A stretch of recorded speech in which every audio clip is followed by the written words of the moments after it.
Why your brain blinds you for 2 hours every day. Lock in. The world you see is not real. You're not living in this very moment that you're experiencing, and nothing is like it seems. It turns out your brain constructs your reality as you're experiencing it. It edits your memories as they happen. It lives in totally different time spheres and tells you a story about the world that feels real. What's going on and who's really in control of your life? The gap between reality. The biggest thing that I always find fascinating is that what you remember isn't necessarily what you experienced, because every time you remember something, it gets slightly distorted to where when you remember something that happened a long time ago, like if you talk to your grandparents about childhood memories of theirs, they might be able to describe them fairly accurately, but a lot of the things that they would say happened to them and truly believe happened to them didn't. And they prove this a lot with especially like monumental events like 9/11, where they ask people like, hey, did you see the Twin Towers collapse? And people will be like, yeah, I saw the fucking plane blow up, blah, blah, blah, all this other stuff. They go back to the classroom they were in that moment, and it's not even facing the fucking Twin Towers. It's nowhere near where the plane blew up. They would not have ever seen it, but they think they did. Vision is maybe our main source of information about the world, but in reality, we don't really see that much. Only a thumbnail-sized area of your visual field is in high resolution, while the rest is out of focus. If it doesn't feel like this, that's because it's made up by your brain, using a pretty neat trick. Each second, your eyes make 3 to 4 sudden jerky movements, saccades of 50 milliseconds, focusing. Yeah, you always notice that shit when you're driving a car. Or not when you're driving a car, when you're in a car. I remember when I used to be a kid, I would sit in the passenger seat and try not to focus on something. It's so hard. It is so hard to let your eye, in a moving car, when you're driving by, you'll notice that you're literally going like this. And you're not even trying to, because your eyes, for you to be able to look at your environment, you constantly have to focus on something. And so for you to not, you literally have to go like this. Almost cross your eyes, like let your eyes glaze over, but then everything just looks blurry. It's literally not possible to focus on something without having your eyes dart. Scanning your environment to get different sharp images that your brain then edits together. During a saccade, your brain shuts down your vision so you don't see a wild motion blur. This means that each day for around 2 hours, you're completely blind. If you could actually... Wait, what? During a saccade, your brain shuts down... During a saccade? What the fuck is that? During a saccade, your brain... Oh, a saccade. Shuts down your vision so you don't see a wild motion blur. This means that each day for around 2 hours, you're completely blind. If you could actually see what your eyes see, it would look something like this. Brrr, brrr. Instead, your brain... Wait, because you're trying to piece everything together that you're fucking pinging back and forth on, but your brain has to piece it together so it makes sense? fills this time It's like a slideshow. with its best guesses of what happened during the blackness. But it does way more. It turns out that you're not really experiencing time correctly. What's really happening when you're stirring milk into a cup of coffee? As the spoon hits the ceramic, light reflects off it and hits your eyes after 1.3 nanoseconds. The ceramic vibrates and creates a shockwave of air molecules that travels to your ear in 1.2 milliseconds. Heat is picked up by fibers in your fingers that send a signal to your brain in 50 milliseconds. Yeah, everything's always delayed by different margins. But even then, everything that you're experiencing is still just fabricated to help you understand your surroundings. What I actually look like is, number one, just a stupid question, because that's based off of how humans would perceive me. But my universal face and how I am perceived depends on the person that's looking at me. But in the actual universe that we exist in, you don't look how you think you look. Your brain is just kind of making a convoluted sense of self or convoluted image of yourself to help make you understand the world around you. I've said this before, but it's the idea that, like, this isn't actually purple, right? This isn't purple and black. It just looks like that because of the way the light reflects off of, you know, the object and into your eyes, or in your case, your screen into your eyes. But this actually doesn't have a color. Nothing has a color. It's just how light reflects off of it into your iris is what gives it the illusion of looking purple and black. this actually isn't colorful at all. It's just unknown. You don't experience them separately, but as one smooth, simultaneous, and connected moment. Your brain takes a moment to process and then invents a reality, a present moment that's not real. What you feel is now is in fact a selectively edited version of the past. You really only consciously experience the world 0.3 to 0.5 seconds after things happened. Except this is also not really true, because your brain is editing time and space way more than that, and it makes decisions completely out of your conscious control. You're living in the past. I always get tripped out when they do like experiments on when you consciously think about doing something versus when you actually physically act on it. Have you ever been laying down and you don't want to get up and you're like, fuck, I gotta get up, give me a countdown, 3, 2, and you just stand up? You know at some point you're gonna stand up, but you never consciously go in your brain, I'm standing up right now, I'm standing up right now. Like if I just go, like, I just did that. I didn't tell myself, I'm going to get up now. I just do it. Like, I have a weird impulsive feeling that you just act on. You're not consciously commanding your body to do something. Or when you're walking, sometimes I'll be walking if I'm, like, you know, outside or something, and I'm walking for, like, a mile. And I'm walking, but I don't feel like I'm controlling my own body. I'm just moving, right? And I know I'm moving, and at any point, I could consciously go, and I'm going to stop. But if I don't do that, I'll just continue to walk even though I don't feel as if I'm the one that's moving. Past? No. Future? No. A made-up future. Your present, what you experience right now, is kind of the future. Imagine for a second that you're a table tennis pro. In pro table tennis, balls whoosh around at 25 meters per second, which is pretty... It's like I'm controlling a robot. No, it's not even like you're controlling a robot. It's like you're driving an automatic car that can switch to manual. Same thing with breathing. Now, I hate bringing that up because now everybody's going to be physically breathing or blinking or, you know, shit like that. But, okay, I'm sorry, but you were running on autopilot, right? You were running on autopilot. Now you're running manual. And there's moments where you're able to make that conscious switch. Pretty fast, so let's slow down time.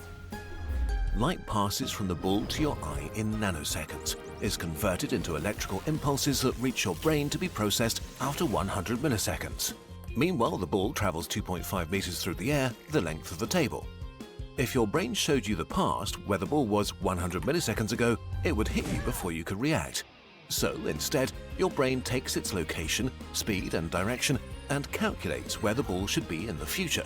By the time... What? So you see the ball, even though you're seeing the ball in the past, your brain is basically formulating an image of where it would be so you can react in time. The information reaches you, and then it creates a fictional version of it. Yeah, you're predicting it. This is what you see in your... What the fuck? So I'm not actually seeing the ball move. My brain's fake fabricating an image of the ball moving, because if it actually tried to display the information that it's inputting, then I would just be I would be too slow to react to anything and I would die in the wilderness. Fake present, a fake ball that's somewhere else.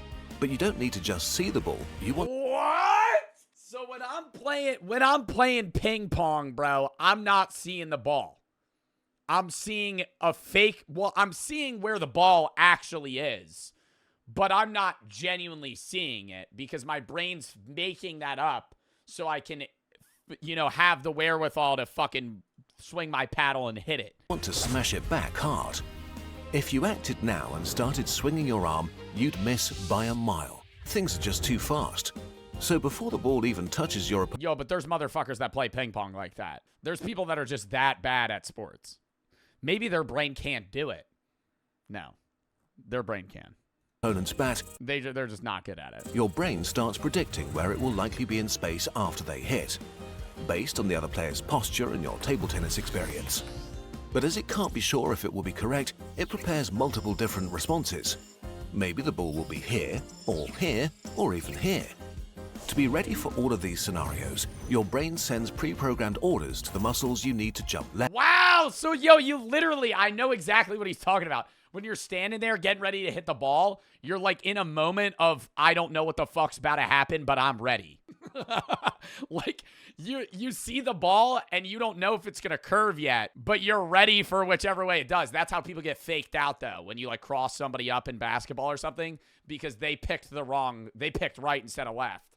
And their brain had the 3 waves out in front of them, but the other person fooled your brain to program you to think that it was going the other way. Wow. Left, right, or up, telling them to be ready for any of them at a moment's notice. For a short moment, multiple ghost versions of you exist, all equally real inside your brain. And then, as your opponent is about to lay into the swing, your brain decides on a single future that it thinks is most likely. All but one of the ghosts are deleted. You only ever experience the ghosts that won, never the potential ones. The order to the muscles to act out the winning movement is triggered even before the ball is hit back to you. You are totally oblivious to this. By the time you consciously see the ball coming at you and decide to hit it in a particular way, your body has already hit it back.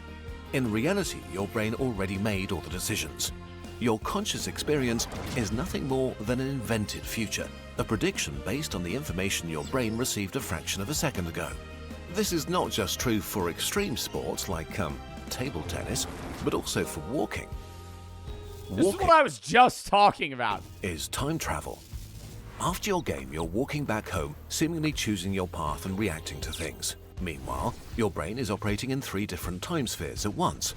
It processes the sensory feedback of the past, it calculates the current state of your body, and it predicts your future. Because walking is intense. Before the signal from your foot touching the ground has even reached the brain, it's already sent the order to your foot to make the next step, and it's already calculated the muscle patterns. And your brain's doing that for you entirely. You're never functionally doing it, right? You're never manually going right foot here, left foot here, right foot here, unless you're moving in unison with other people that you don't have control over their own nervous system, like in Squid Games when they're going hut two, and they have to like count out loud and they have to all communicatively move in unison. You just do it automatically. For the next 2. But what if something truly catastrophic happens? There's a banana peel and you step on it and slip. How did it get here? Listen, don't worry about it. It turns out your brain is ready for this. So far, we spoke of your brain making decisions for you, but this is not really true. Well, that's also what level of reactability you have. That's dependent on the person and also usually age specifically.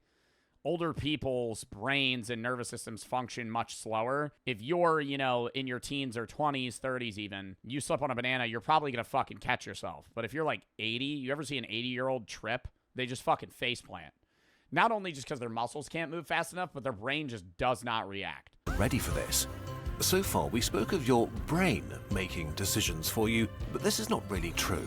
You don't have a central control room where the world comes together. In reality, different parts of your body are aware of different things at different times. Your spinal cord usually knows stuff before your brain. And even within your brain, different regions process the same event at different speeds and make independent decisions. As your foot catches the peel, the gyroscope inside your ears notices a sudden change of your position in space. It submits this information to your brainstem and spinal cord, the things must happen quickly section of your body. They immediately trigger emergency recovery patterns and send orders to different muscle groups. Within 200 milliseconds, pre-programmed sequences activate to catch your fall. Your arms shoot out, your other leg stiffens to support your weight, your core muscles contract to Or when you're like standing on the edge of a pool and you're kind of testing how far you can lean back and then you start pulling one of these. If I can catch yourself, you're about to fall on some shit. Stabilize you. 100 milliseconds later, when you become aware that you're tripping, your body is already recovering. You are only just now catching up. Okay, so we've learned that your brain is constantly predicting reality around you, makes decisions about the best way to act, and then shows you an edited version, which totally makes sense. Would you really want to be in charge of all that? But your brain is not just predicting the external world. Right now, it's predicting a way more complex thing, you. Are you just a prediction of your brain? Stop. Oh, stop. Why do you feel about the world the way you do? I will always go, the one thing that I'll say, and I mean, we're going to get into this when we start watching this guy's video, but I always say that I don't have a soul and there's no part of me outside my physical being, and that, like, in a certain way, I don't even exist. But I have to, in some margin, to recognize that. For me to be able to derealize, there has to be some sort of foundational part of me that does exist, because I'm not capable of contemplating my own existence if I don't. But am I just in my brain thinking that? And because at the end of the day, I believe I'm my brain and my brain is me. But there's parts of my brain that function that I have no control over. And I would arguably say vice versa. But my brain may have control over it.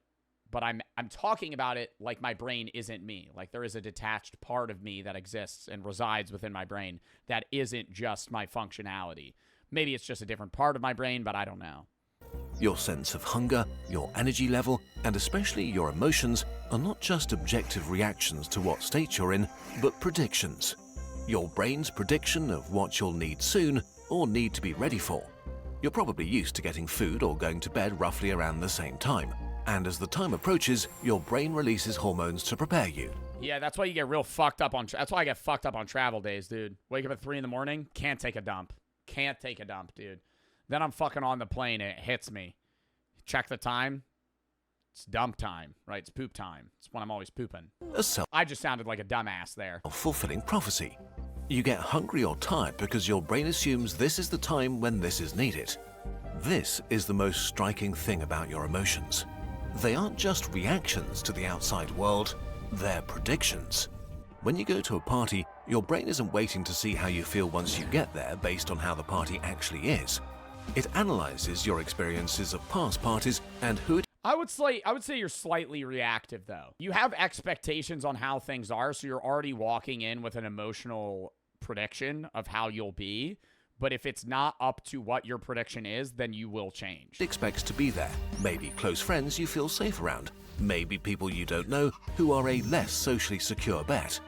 Maybe your brain remembers a party where you felt anxious and that experience stuck. This can be pretty annoying.